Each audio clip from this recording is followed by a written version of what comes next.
Hi, welcome. You'll have to forgive my voice. I'm getting over an illness and it's still a little bit gravelly. It'll be all fine by the next show.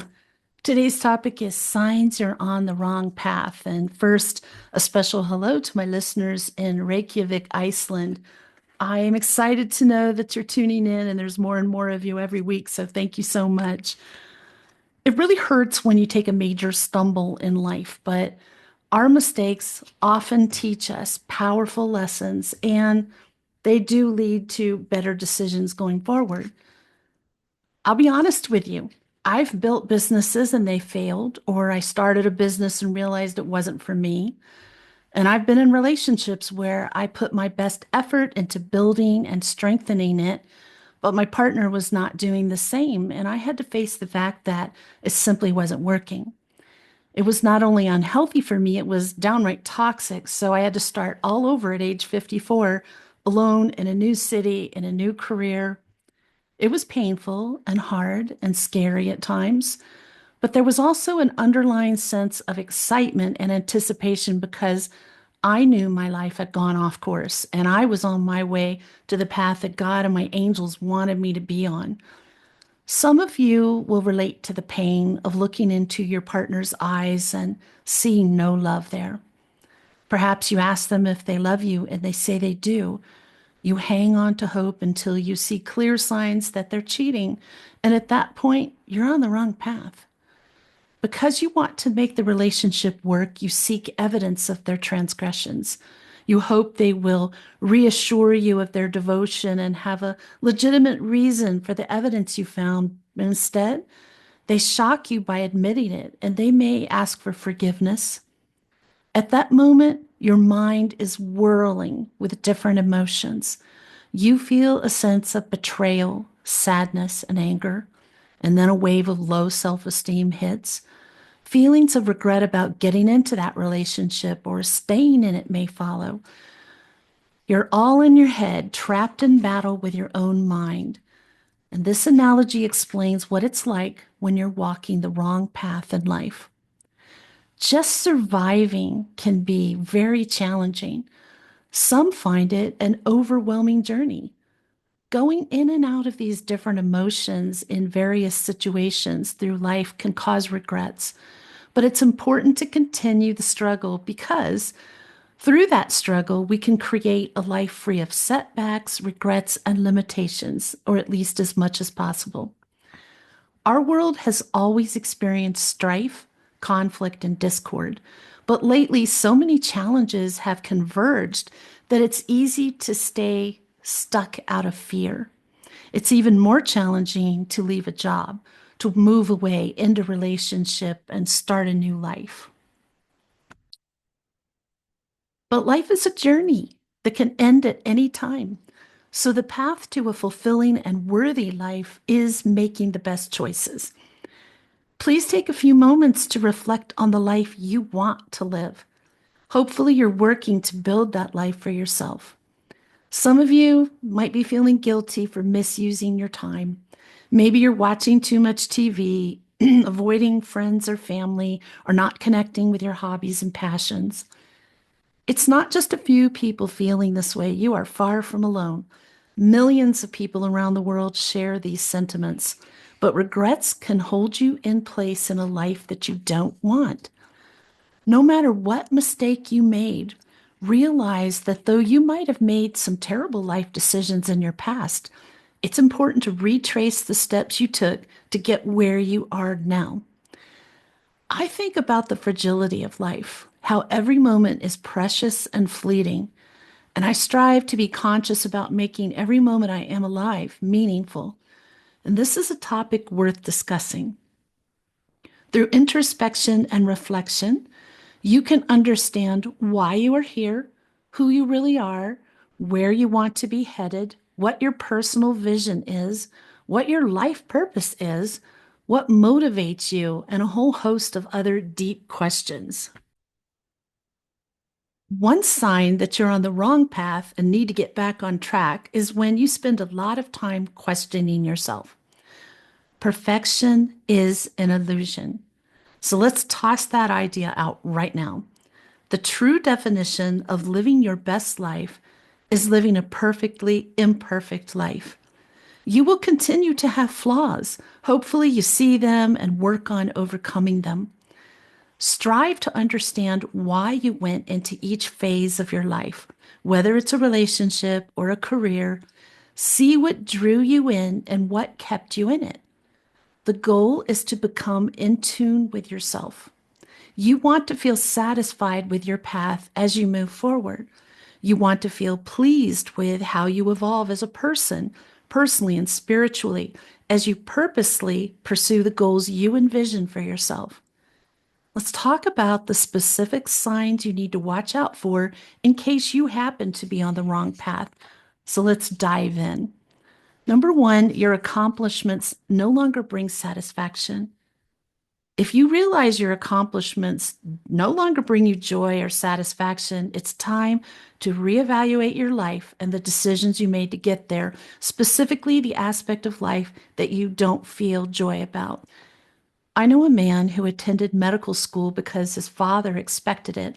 His father was a doctor and his father was a doctor, so this man felt he had to follow in his footsteps. He went to an Ivy League school and graduated with honors. Initially, he felt a rush of accomplishment, but shortly after, despite receiving accolades for his work, he realized he did not have a passion for medicine. He stayed in the field for 10 years trying to make it work, but nothing changed. And he reports that he felt like he was drowning. Eventually, he realized he had to live life for himself, not for the expectations of others. He took some time off to travel and think about what he wanted. And this man realized that he had always wanted to work with youth. He went back to school, got a different degree, and entered a field that sparked joy for him. Was it easy? No. Was his father upset? Oh, yes. But he absolutely knew he had to live life on his own terms. The last time we spoke, he was still pleased about his career change. You can do this too. Decide where you want to be and start making choices that will take you there. It's only too late when you're on your deathbed. And if you wait that long, you will leave this world with regrets. I know because I worked in 2 nursing homes in my teens. And a lot of those people were like extra grandparents for me, and I spent a lot of time listening to them. My memories are vivid of the very elderly patients imploring me not to have regrets in life because they did and it haunted them. And I took that to heart. I still have regrets. I did strive to avoid them, but I think it's nearly impossible to avoid having any. But the trick is to move forward despite your regrets. If there is a hole in your life that's not currently filled, even with your accomplishments, it can be a sign that you're on the wrong path. If so, it will be helpful to retrace your missteps and start a new path that feels right for you now. Number two, you're turning to substances for help. If you are unhappy with your life and feel you need to turn to alcohol or drugs to feel better, that is a sign that things are amiss. It's time to fix the problem. When you're frustrated with your job, relationship, life in general, and have to find solace in substances, this is a huge sign that you're on the wrong path in life. Maybe not everything, but certainly an important part of your life. In my third career, the field of spirituality, I faced some significant challenges. But one thing that's never happened is feeling like I need to turn to taking street drugs or drinking alcohol to manage my emotions. Why, you ask? I see challenges as opportunities to learn lessons and become a better person. You might remember I like to say every night, God, help me be a better person tomorrow than I am today. In the first year of my spirituality business, 2 of the 4 partners left suddenly, and it was incredibly difficult to keep the business going, but we did. We found a less expensive suite to rent and things settled down. But there were other difficulties. COVID proved to be an even bigger issue. I've had lung issues since early childhood, so my doctor advised me to work from home because I usually see clients from all over the world. And until case numbers went down, they just wanted me isolated. My business partner and her boyfriend were at the office caring for things there, I wished I was at the office, but I was home alone. The biggest hurdle of all, by the way, we made it through COVID, but the biggest hurdle of all was last year when my business partner and dear friend Roz passed away after a brief medical crisis. And I didn't have the heart to return to the office and work there alone. It just had zero appeal for me. So I decided to sell the business, and it was heart wrenching. But now I work from home and I've learned to enjoy that. I definitely learned a lot through these challenges, and I saw what I did not want to do again and identified where I wanted to take my business from there. But it was a process and one that helped me to be better and have clearer direction. When you can't see your obstacles as opportunities to learn and choose better, and instead you talk on and on about how frustrated you are and then turn to drugs or alcohol, it's very likely you're on the wrong path. Number three, you easily fatigue. Being confused as to what you want in life can manifest in fatigue.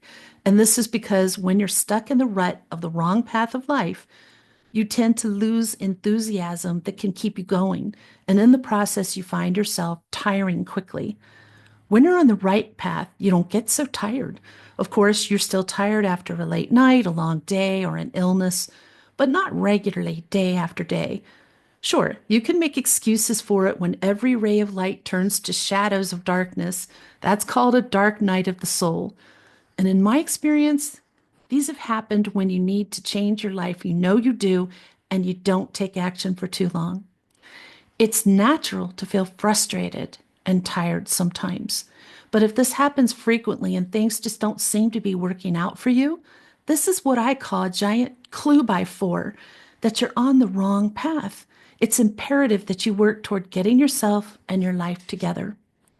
Number four, questioning everything. Questioning your life decisions can indicate you've gone off the right path.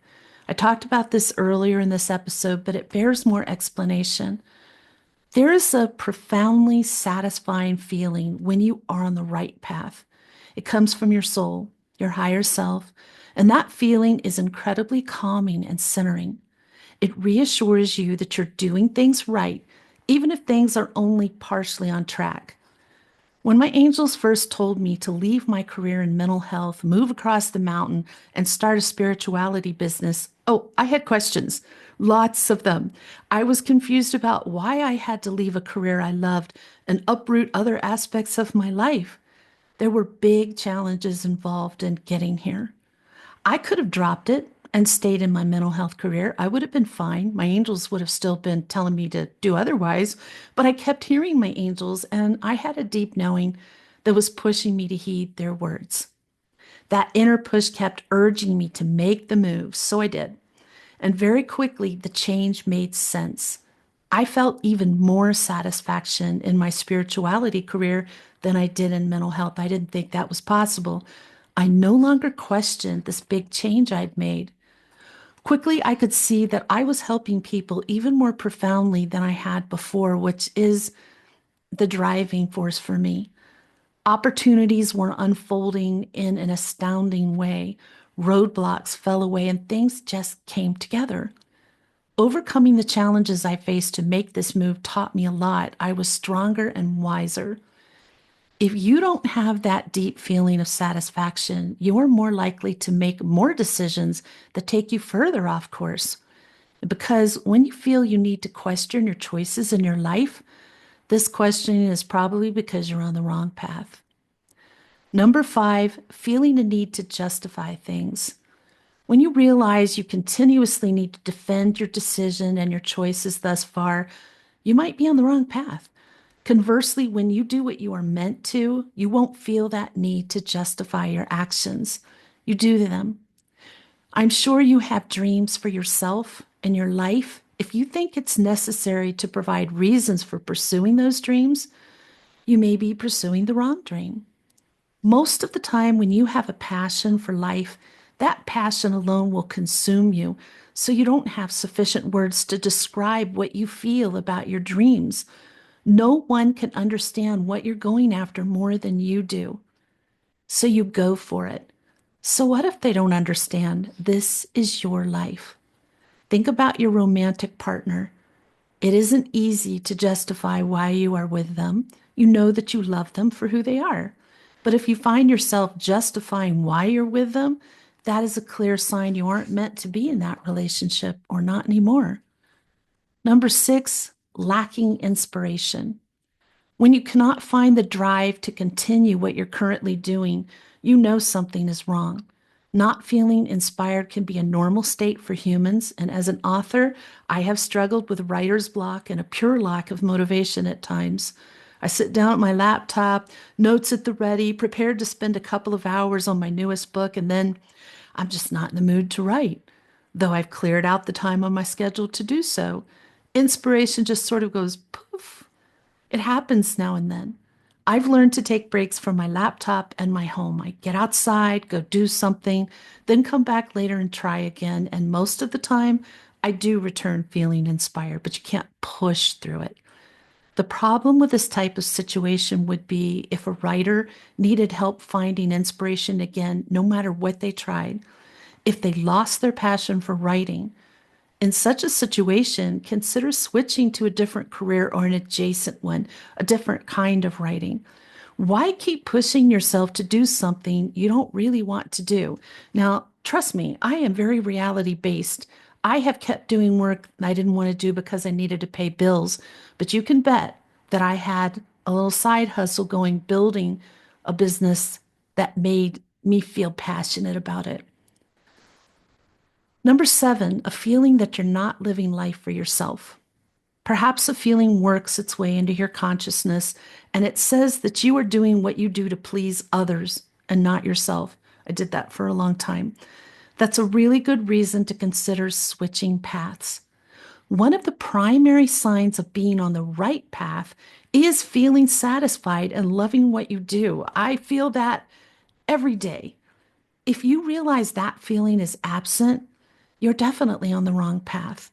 It can be hard to disappoint your spouse, your parents, or friends, but this is your life. And while it's important to consider your partner's wishes, you need to do what you feel driven to do. And hopefully, they will love you enough and understand and listen enough that you can make this move, even if it takes you a while. Number eight, wishing things were different. Again, perfection is not real, so life is not perfect. But if you find yourself discontented with where you are in life, what you're doing, or who you're with, that means you wish that things were different for you. This is a strong signal that at least one aspect of your life is not part of the path meant for you. Take time to reevaluate the decisions that got you where you are now. What would you like to be different? If it's more than one thing, pick one that bothers you the most and actively work to change it. For some, this is a quick process, but for most, it takes time. Give yourself grace through this process. Number nine, getting agitated with people for no reason. Maybe you've come to a place where you don't want to be around people. You may be avoiding friends, skipping family events, or deciding not to attend social events. When you are around people, you feel agitated or irritated. You can't put your finger on why, but the feeling is there. You may be one of those people who claim to hate people. You may lash out, respond in anger, and later wonder what brought that on. Well, get ready for this. The problem might not be other people, it just might be you. If you can't put your finger on why you don't want to be around people or meet new people or get upset with people, the problem is likely coming from within you. And this is because people who've made many wrong life decisions tend to get angry with people for no real reason. They're really angry at themselves. Should you recognize yourself in this description, it's time to reflect upon what it is about yourself and your life that's making you angry. You got yourself here and only you can get yourself out. New paths are waiting for you to discover them. Finding the right one for you can positively change your life. Number 10, suffering anxiety. Most people on the wrong path lack peace and a sense of serenity, and this leads them to be worried and feel frightened about making decisions. A lack of serenity could result from having too many unfinished projects or from a complete absence of satisfaction with life. There are plenty of other reasons this can happen. The point is that no matter how hard you try to stop feeling anxiety and worry, you can't seem to shake these emotions. This is a miserable way to live. It's more of an existence than truly living. If you can't shake frequent feelings of anxiety and fear, it would be beneficial for you to reevaluate your life path. Of course, if you are diagnosed with anxiety, that's a different story. Get help for that. But if not, drill down to what is working for you and what isn't. It's difficult to create a new life without a clear vision of where you want to go. In conclusion, now you know the 10 main signs that you're on the wrong path. Sure, there are more, but perhaps I'll discuss them in a future podcast episode. Understand that there is nothing wrong with having an epiphany that you're on the wrong life path. I've had them. We all make mistakes and we wander off our path a bit. Sometimes it's way off the path. Even the best among us are prone to making mistakes. It's part of the human experience. Please don't beat yourself up mentally over mistakes, even big ones. You are not who you were in the past. Learn from those mistakes, decide what you want in life, and make a plan to get there. You can retrace your steps in this life and use that reflection to move forward more confidently and enthusiastically onto better things. Tune in next Sunday. The topic is spirituality and codependency. My guest is Crystal Mazzola Wood of the Healthy Relationship Foundation. In the meantime, may your angels surround you. May your angels protect you every moment, every day of your life. I'll see you next week.